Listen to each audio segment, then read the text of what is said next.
The thing I would point out is that there are bull markets and bear markets, and in basically any tradable instrument or commodity, or I consider gold to be a form of money.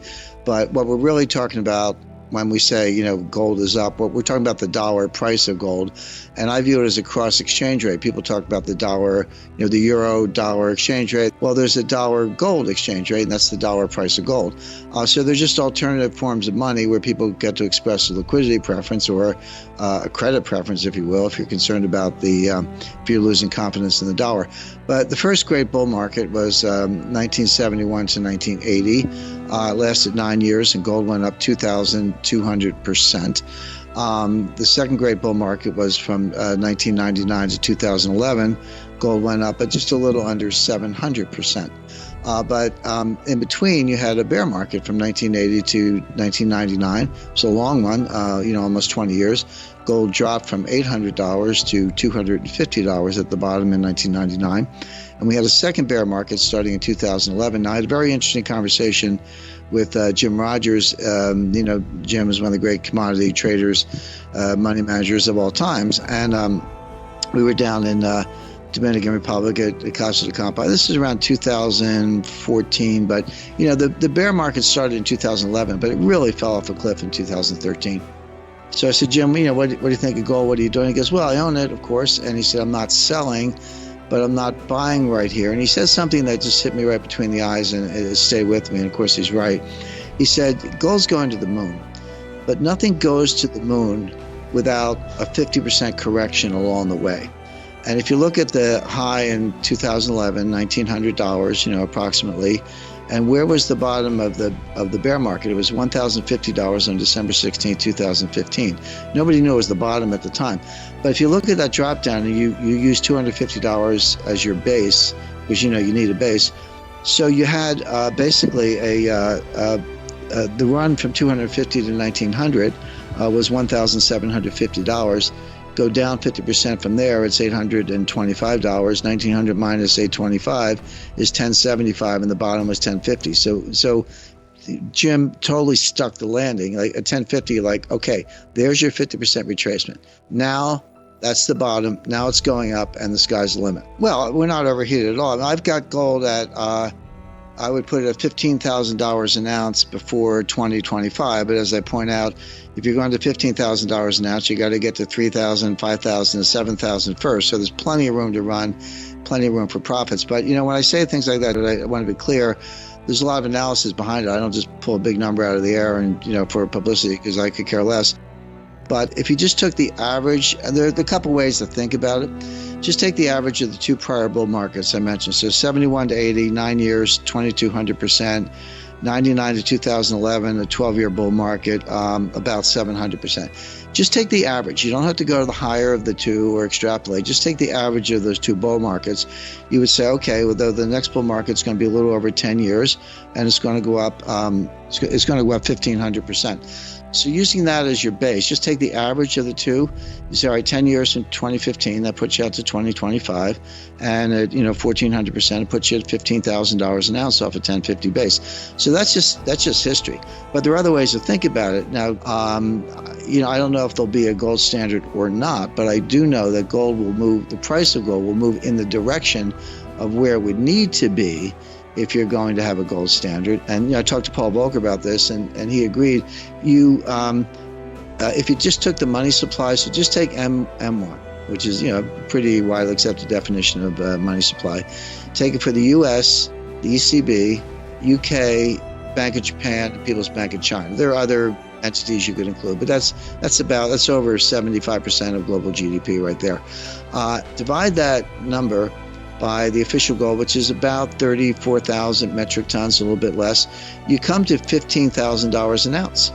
So if you're going to either have a gold standard or even use gold as a reference point for money, if you need to restore confidence in the dollar, the implied non-deflationary price is $15,000 an ounce. So what I find interesting is that if you use just the history of the last two bull markets and average them, or if you use a rigorous calculation, what's the implied non-deflationary price, Interestingly, they come out in the same place. I don't think they have to. They're two different methods, but they both point to $15,000 an ounce sometime over the next 3 or 4 years. It is a moving target. The numbers I gave you are based on current levels, but if you keep printing money, you need a higher price to, if you want to reference gold and not cause deflation, which they don't, you're going to need a progressively higher price of gold. One thing people forget, they look at the dollar price in absolute dollars. So it went up $100 an ounce, or, I expect before long it'll go up $1,000 an ounce a week. But each dollar increase is a smaller percentage increase. So people look at the dollar, it's real money, it's nice to make the money. But, if you go from $14,000 an ounce to $15,000 an ounce, that's only a 7% increase. I mean, you can do that in a week. So my point is, it's still $1,000 an ounce, good for the holders, but the percentage increase gets smaller and smaller as the absolute dollar amount gets larger and larger. So $15,000 sounds like a big number from today's perspective, but as you go to 10, 11, 12, it gets to be a progressively smaller percentage increase, and therefore more likely. You need to see it logarithmically to see it, a less hyperbolic curve. So logarithmically is the right way to think about it, but in dollar terms, the percentage increase gets to be pretty small at those levels. And when I say $15,000 an ounce, I don't think I'm stretching. I mean, could it be 25,000, 40,000? I mean, just take my monetary equivalent. If you use M2, and by the way, when I used M1 and did that math, that's with 40% backing, because historically 40% has been a high level of backing. If you take M2 at 100% backing, you get to 50,000 an ounce in a heartbeat. My numbers, I think, are conservative. They could be much higher. But the thing I would point out is that the Fed dug a hole and they can't get out of it. And I said all along, but certainly, 2014, 2015, et cetera, as they did the taper and then they did the liftoff and then they raised rates and all that. I said the Fed is trying to get out of this. They're trying to normalize the balance sheet, trying to normalize interest rates. But I also said they won't be able to do it. And that's exactly what happened in the fourth quarter of 2018. Between October 1st and December 24th, 2018, the stock market dropped 19%. It was 1 point away from a bear market at that stage. And then you had the Christmas Eve massacre. And that's when Jay Powell threw in the towel. He got religion. He said, okay, first he said, we're not going to raise rates anymore. Then he said, we're on pause. Then he said, we're actually going to cut rates. And then 9 months later, he said, we're going to end quantitative tightening, which was reducing the balance, the money supply. And then in September 2019, they started QE4, which is that was before before the recession, before the depression, before the pandemic. They were already in QE4 and cutting rates again. So they can't get out of it. Now it's worse. So they prove that the failures manifest. They prove that they can't get out of it. And what can they do?